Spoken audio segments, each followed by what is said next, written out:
The ballots were counted, and he smiled like a mayor as the clapping started.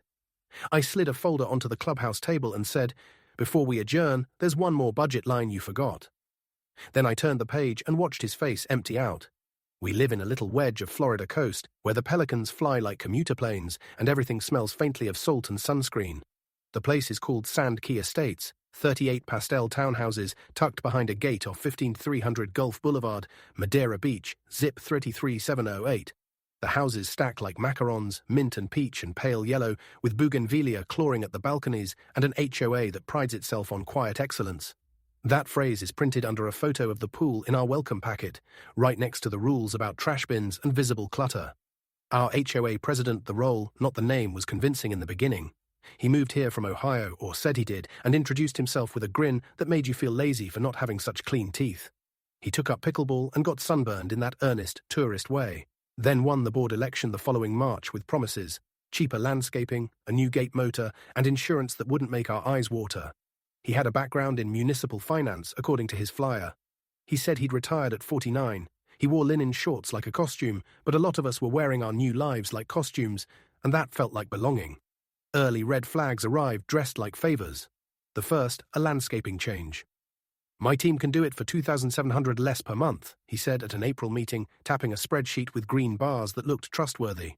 He proposed a new vendor, Sun Harbor Grounds, out of Largo. They showed up in clean trucks and cut everything too short, like a barber who thinks you're joining the Marines.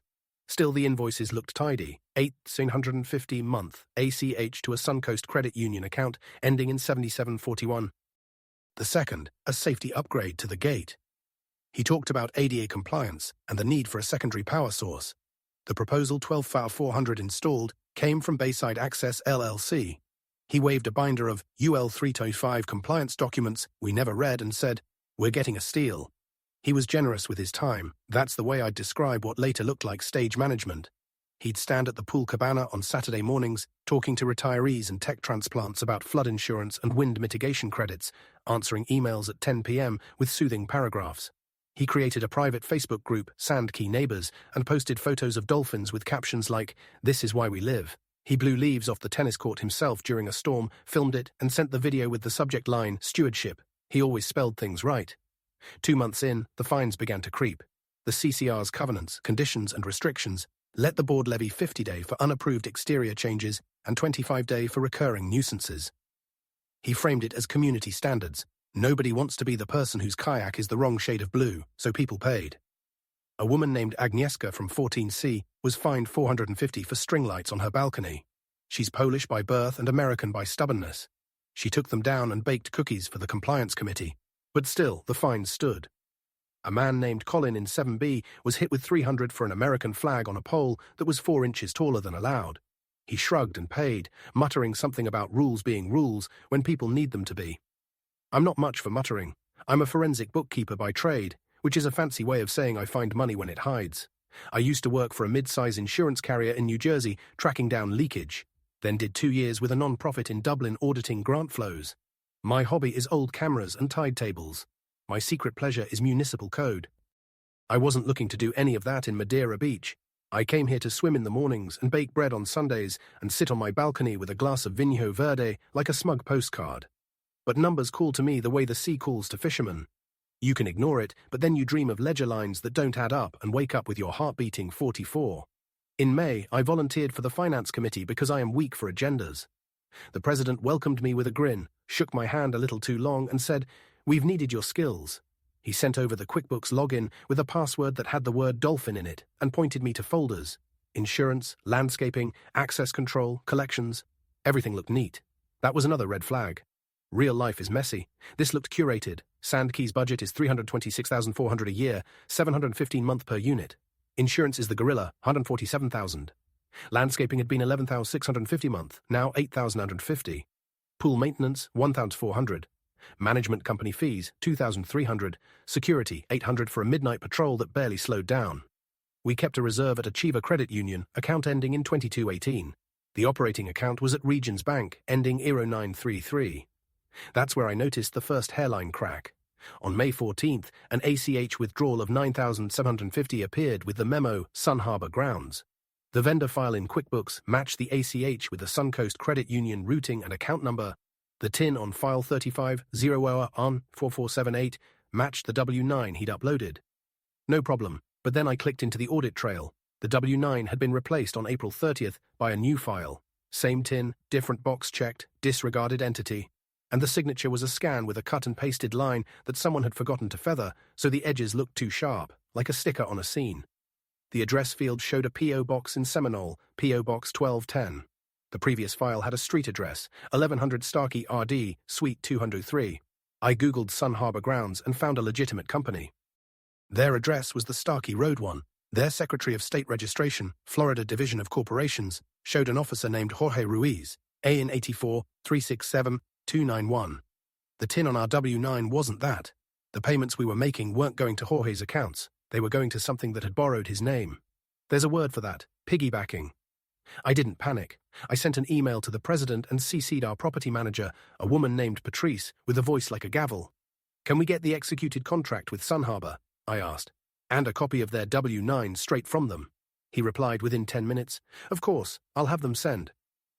40 minutes later, a PDF arrives from Sun Harbor Grounds Gmail. A Gmail address with a beach photo in the little circle. The PDF matched the one we had. The signature line had his signature slanted at the exact same angle it was slanted on the gate contract. Fonts do not lie. I drove to 1100 Starkey RD, Suite 203, and found a dusty office with a plant that wanted to die. The receptionist looked older than honesty and said, They moved to Clearwater last year. I called the number on the Secretary of State page. Jorge answered on a mower. I could hear grass screaming. We do not service Madeira Beach, he shouted. We never have. Who is this? He gave me an email address, Ruiz Harbor Grounds. And asked me to send the invoice. I did, along with a QuickBooks vendor printout that showed Sun Harbor Grounds LLC vendor since 04152024, TIN 3501944478. He wrote back in unkind words, not us. The gate vendor Bayside Access turned out to be real and not real at the same time. There is a Bayside Access LLC in Florida, and they do sell Mighty Mule motors and intercoms. But the proposal we had was on a template without their logo. The contractor license number was missing the EC prefix you need for electrical in Pinellas County, and the deposit had gone to a Cash App tag, Bayside Access Pro. If you run a legitimate access control business, you do not use Cash App. You do not write UL 325 compliance without the hyphen. You also don't ship a motor from a warehouse in New Jersey when you're 20 minutes from a distributor. The breaking point came at the annual meeting on June 9th. The clubhouse was not built for drama. It's a room with a mural of a sea turtle and a corner where they stack folding chairs. The board sat behind a plastic table with a veneer that pretended to be mahogany. The ballots were counted by two women who take early walks and know everyone's dog by name. He won re-election with 24 of 38 votes. He smiled like a mayor. Someone opened a box of Publix cookies. Patrice recited the agenda with the patience of a woman who has decided life is a series of tides you do not fight. When it was time for owner questions, I raised my hand. Before we adjourn, I said, and slid a folder onto the table. There's one more budget line that's missing. Patrice blinked. He kept smiling, but his cheeks got tense. This is a vendor list with W-9s, I said. 2 of these are fake. The ACH details route to accounts opened in April at Suncoast Credit Union, account ending 7741, and at Regions Bank, account ending 5562. The TIN on the W-9 for Sun Harbor Grounds doesn't match their state registration. The gate vendor was paid via Cash App to Bayside Access Pro, which is not a licensed electrical contractor in Pinellas County. I have emails from the real Sun Harbor that they have no contract with us. And I have security footage of a person we all know depositing checks into an ATM at Suncoast on 150th Avenue on May 21st, June 4th, and June 7th, just after our checks cleared. He went still. You can see a person take stock of their available exits. The pool door was to his right. Patrice shuffled papers into the universal symbol for we will now talk in private. I kept my voice easy. Don't adjourn, I said. We're in an open meeting under Florida Statute 720-303. Owners have a right to speak on budget items. I'm speaking. I think we should call a brief recess, he said. We can, I said, but before that, I'm making a motion under 720-303-5 to appoint an independent audit committee and to remove the president as a signatory on all HOA accounts pending investigation. I have written affidavits from 6 owners supporting this motion. Our bylaws require 3 to place it on the floor. Patrice's eyebrows went up like a cat at a sudden noise. Someone in the back said, "What's going on?" Agnieszka, with the string lights, stood up and said, "She's saying he's taking our money." The room did what rooms do. It divided. Old men folded their arms in defensive geometry. Younger people took out phones. A woman who never talks squeezed my shoulder like she'd been waiting to. He made his voice soft. "I volunteer hundreds of hours," he said. "This is a misunderstanding." "Then vote to open the books," I said. "Vote to authorize an audit. Vote to freeze disbursements to those vendors until we confirm their legitimacy." Patrice, to her credit, found her gavel voice. "We will not fight here," she said. "Owners, you'll have your motion. Board, you'll vote on whether to accept it." We did the thing with hands. 2 of the 5 board members are human beings who can read pressure. They voted yes. He voted no, with a smile that looked like a photograph of a smile while the real person packed a bag. The motion carried. Patrice wrote the words "independent audit" in a margin like she was writing a prayer. My reaction after that wasn't glamorous. It was paper. I filed a report with the Pinellas County Sheriff's Office, case number 25-34219, attaching screenshots, our bank statements, the fake W-9, the ACH deposit confirmations, the Cash App receipts, Suncoast ATM stills from a kiosk camera I'd obtained with a politely brutal records request under Florida's public records laws. I called Suncoast Credit Union's fraud line and said the words "misappropriated HOA funds" and "civil theft," which are like keys in a lock. We invoked Florida Statute 772-11 in a demand letter drafted by an attorney we retained the next day, a woman named Elena with Hurricane Energy, who runs her practice out of a 1-story office near 4th Street in St. Pete. She told me to breathe and to stop apologizing for having a folder. He didn't resign. Not then. He posted in the Facebook group about negativity and gratitude. He went on a morning walk and waved to every person as if the waving could change the math. He told his allies that I was a failed auditor from Jersey with nothing better to do, which made me laugh in a way that wasn't nice. He began using phrases like witch hunt and volunteer burnout. His wife, who wears tennis skirts like she invented the sport, stopped saying hello. That part hurt more than I wanted it to. I hate when women are drafted as shields, receipts unfurled like ribbon. Suncoast flagged the 7741 account for review on June 12th, placed a hold, and asked us for affidavits. Regions did the same for the 5562, Cash App. Well, Cash App wrote an email that felt like a shrug, but complied when Eleanor rattled the right sabers about know your customer and regulatory interest. Bayside Access's $12,400 deposit had been split within hours into 3 smaller sends. $4,000 to Bayside Pro Tools, $2,500 to Gulf Homes LLC, $5,900 to Sun Harbor Ops. Eleanor grinned the way people grin when they can already hear opposing counsel's heartbeat. They reused the handle across fake vendors, she said, greedy or rushed. Either way, dumb. The sheriff's detective assigned, a man named Breen with a forearms tell the truth vibe, asked for patience. "It's not the crime of the century," he said, "but it's a crime, and we like easy cases with paper." I liked him for that last sentence. He interviewed the bank tellers who had chatted with the person depositing our checks. He got camera footage from the Suncoast ATM and the Region's branch lobby. We had a fractionally blurry face, but the build and hat were local legend. He traced the Suncoast account back to a manager of Sun Harbor Grounds LLC, and found Sun Harbor Grounds LLC had a new filing in April listing our president as authorized signatory. The real Sun Harbor in Largo? Unrelated. The name had been reused with the state's blessing because Florida's registry allows a confusingly similar name if variation is technically distinct. Sun Harbor Grounds, LLC, 2024 versus Sun Harbor Grounds, LLC, 2020. Spaces and suffering. He escalated too. Stalking is a heavy word, but there's a light version people pretend, isn't it? It started with parked cars. A grey BMW sat across from our townhouse 3 nights in a row, engine off, windows tinted like a secret. The next week, flyers appeared under wipers. Ask your busybody neighbor why your dues are going up. He started posting my old LinkedIn at 2 a.m. with phrases like self-appointed auditor. He showed up at my door once, smiling with a letter to clarify he wanted me to sign for. I didn't open. I recorded everything. I kept a log with dates, times, and the color of his shirt, because cops like colors. Our building's cameras caught him walking his dog past midnight more often than his dog's bladder could possibly require. The dog looked embarrassed. I emailed the video to Detective Breen, who said, if he stays on common property, it's civil. If he touches your door or your car, call me. He did, on a Tuesday, try my car door. It was locked. The camera caught the tug. Breen visited him the next day with a handout on Florida's stalking statute, 784-048. He stopped walking the dog at midnight. The positive turn came in the shape of a neighbor named Mikkel, a Danish structural engineer who worked remotely on bridges and felt offended by sloppy arches in modern condos. He joined the audit committee with a diligence that made me feel seen. He brought over pastries from a bakery in Gulfport that taste like the first nice thing you ever ate. He used phrases like, "Let's normalize integrity."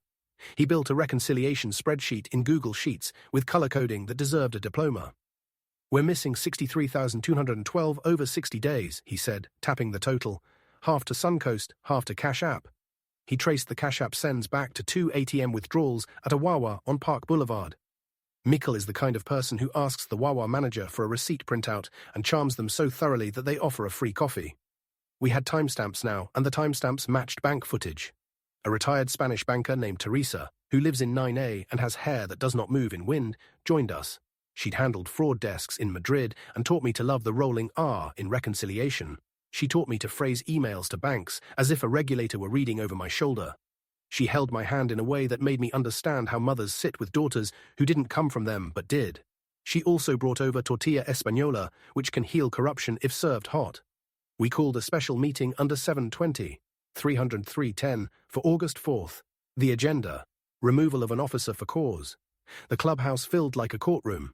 People brought folding fans. Patrice set out water pitchers and aligned them like soldiers. Eleanor sat in the front, legs crossed, a file folder labeled 77211, visible like a talisman. The president started with a speech about volunteers and slander. I started with numbers. "Here are the copies of checks, 1055, 1056, and 1059, I said, holding up photocopies. Here are the corresponding deposits into Suncoast 7741. Here is the ATM footage. Here are the Cash App sends, the KYC details that tie the account to an email registered with our president's phone number ending in 38, and here are the fake W-9s. Here is a letter from the real Sun Harbor Grounds LLC saying they have never mowed Sand Key. Here are the minutes from April 12th, when the board authorized the landscaping change based on a savings that never reached our account." He tried a tactic that almost worked. "I fronted costs," he said. "The accounts you're calling fake were temporary pass-throughs because our management company had a hold on new vendors. The money went to pay real bills. I have receipts." He held up a sheaf of papers. I took them. They were receipts from Home Depot, Lowe's, and Amazon. Mulch, pavers, a Milwaukee drill. Totals around 4,200. The rest? Vapor. "Where's the gate motor?" Colin asked from the back. "The old one still grinds like a blender with rocks." "I returned the first unit," he said. "We're waiting on a better model." "Funny," Teresa said in her careful English, "Cash App does not process returns." We voted, 28 to remove, 5 to retain, 5 abstentions and 3 who left because discomfort makes people remember they left the oven on. He left the table without the flourish he had planned for. He paused by the pool door, looked at the water he'd photographed for months, and stepped outside into heat that didn't care who you were. Aftermath consumed August. The management company sent a team that looked like drywall, had going concerns to box up records. We changed the bank account signatories, removing him, adding me and a man named Byron, who worked at a pharmacy and has a handwriting that would have made nuns cry from joy. We paid Elena with a retainer that felt like protection money, a check for $5,000 we voted through at a meeting, where I noticed we all brought pens that worked. We filed a civil theft claim under 772. 11, laying out the 63,212 with enough detail to make the judge yawn from satisfaction. We filed a lien on his unit for unpaid assessments and damages. He hired a spicy lawyer from Tampa who sent a letter that read like Twitter, then realized Elena was not food. Detective Breen kept it simple. He took the state attorney a packet in late August. The state attorney brought a third-degree felony charge for scheme to defraud under 8117. 344A3. People expect SWAT teams for fraud. What you get is a summons. He turned himself in on a Wednesday, face puffy with sleep. His mugshot looked like a man who'd chosen linen shorts for a courtroom. He posted bond. He escalated again on the way down. A week after the vote, I found a note tucked under my doormat, typed with the kind of anonymous boldness cowards love. Sand Key didn't need a cop. It needed a neighbor. I put it in a plastic sleeve and added it to the log. I bought a Ring doorbell on sale at Best Buy for $159 and let its unblinking eye become the house pet I didn't know I wanted. He created a new Facebook group, Real Sand Key Residents, and posted drone photos of our roofs, calling them code violations. Patrice reported the group to Facebook 1,000 times. We went on with our lives, which is its own victory when someone is trying to make your air smaller. September brought practical joy. We hired a legitimate landscape company run by a woman named Sienna with forearms that tell stories and a contract that has commas and the right contractor license. They charged $10,200 a month. They cleaned the irrigation heads and found 3 valves that were wired backwards. The lawns stopped looking shaved and started looking like they slept well. We found a real gate vendor who installed a LiftMaster LA 500 that sang like a train. Permit number BLD23 49121. Inspector name R. McCaffrey. Passed on September 12th. The gate glides now. Elderly people stop to watch it like it's a ballet, and I love that. Insurance still made eyes water. Climate doesn't negotiate. The Allies stuck. Mikkel and I swam at 7 a.m. and talked about honesty as if it were a bridge. You never notice it until a truck gets stuck under it. Teresa sat with Agnieszka and taught her to say reconciliation like it was a dessert. Colin stopped muttering. He asked for a copy of the budget at the pool and said, "This actually makes sense." Like he was proud to have broken a family curse. He pled. On October 28th, in Division C of the Pinellas County Courthouse, he took a plea to a lesser count. Unlawful use of a device to commit fraud, withheld adjudication, 2 years probation, restitution of $47,800, the amount the state could nail down after Cash App's fog, and an order to have no contact with me or any board member. Eleanor called it fine for government work. I felt some mix of satisfaction and grief because I still live in a body that prefers happy stories. The restitution came in drips, then better, $5,000 from the sale of a pontoon boat he'd financed like a child who wants to be a lake. $12,800 from his 401k after he changed brokers. He will be paying us through 2026. We levied his unit for the rest. He listed it for sale in January. The MLS photo still uses the angle that hides the water spot in the ceiling. I keep catching myself hoping the buyers are kind. We banned Cash App in the bylaws. We instituted dual signatures for any disbursement over $2,500 with rotating signers. We added a clause that any vendor must complete a pre-qualification packet, including copies of licenses, proof of insurance, 3 references we actually call, and payment via bill pay or check, no P2P, no Zelle, no cryptic friends and family nonsense. We adopted a whistleblower policy because I learned that sometimes you have to write a rule that says don't yell at the person who saves your money because humans embarrass me a little. There was one more twist. In March, I received a letter at our P.O. Box, Sandkey Estates, ATM, Treasurer, P.O. Box 1193, Madeira Beach, 33708. It was from a law firm in Ohio, representing a municipal finance consultant. They claimed defamation. They claimed we had destroyed a reputation earned over 20 years. They demanded a retraction. Our client never stole from the association. He managed funds using industry-standard practices. Eleanor framed it. "Looks good in the scrapbook," she said, then sent a response that included words like "truth is an absolute defense" and anti-slap motion under Florida Statute 768. 295. We never heard again. The real Sun Harbor Grounds sent a basket with a note. "Sorry for the mess someone made with our name. Come to Largo. We'll show you how we edge." Jorge signed it with a flourish that made me believe in honest mowers. The rest is tone. The clubhouse doesn't feel like a courtroom anymore. It smells like coffee and sunscreen and the faint chlorine that says children are nearby. The sea turtle mural looks less kitsch and more like a guy who has earned the right to keep swimming. Patrice still bangs her gavel like a judge in a TV show, but she smiles after. We've learned to clap when people ask boring questions. Boring is what budgets are supposed to be. The mirror ending came a year later at the annual meeting. The ballots were counted. The clapping started. The new President Byron, with the pharmacy handwriting, smiled like a janitor who just found the right key. I slid a folder onto the table anyway, habit more than fear, and said, "Before we adjourn, there's one more thing." People laughed. I turned the page. It was a photo of the new LiftMaster working. It's a ridiculous photo, a gate gliding in good weather, but the room applauded like we'd landed something bigger than property values. Someone put a Publix cookie on my folder and said, "We're not going back, right?" I said, "Not if we count." As we walked out into the evening, the pelicans were flying level with the horizon line, wings beating slow, as if they could will the water calm. My phone buzzed with a message from Mikkel. "Swim at 7? And from Teresa, "Bring coffee, I bring tortilla." I stood under the same palm that had watched a person try to turn a street into a wallet, and I thought about how vigilance and joy should be best friends. The gate slid quietly behind us and latched with a click. The sound was small and satisfying, like a period at the end of a sentence you fought to write.